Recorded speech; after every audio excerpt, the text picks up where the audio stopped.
A lot of people trying to escape. You know, it says something.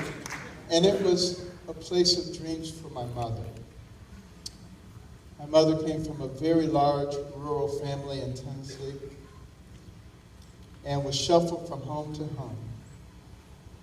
She always had a desire for education, but she was never able to get beyond the 3rd grade. And she married at age 13 with the hope of escaping a desperate situation. She and my father moved here to Detroit, and he worked in a factory.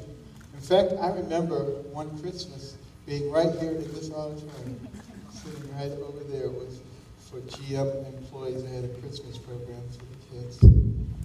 But some years later, my mother discovered that he was a bigamist, had another family.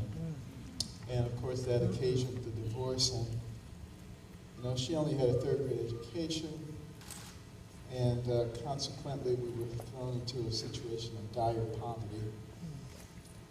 And she still maintained that dream of education, but now it was for us, more so than for herself.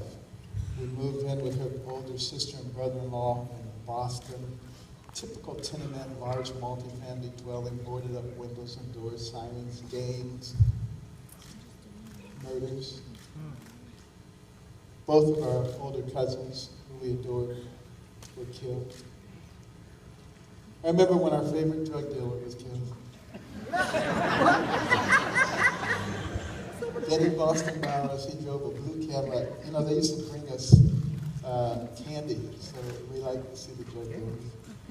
But the rats and the roaches, you know, in the more upscale areas, they call them water bugs, but we knew what they were. But my mother was out working extraordinarily hard. 2, sometimes 3 jobs at a time as a domestic, trying to stay off of welfare. And the reason for that was she noticed that most of the people she saw go on welfare never came off of it. And she didn't want to be dependent. She wanted us also to be independent. And she decided she would work as long and as hard as necessary, leaving at 5 in the morning, getting back after midnight, day after day after day, doing what other people didn't want to do to try to maintain her independence. And she was very thrifty. I mean, she would drive a car until it wouldn't make a sound.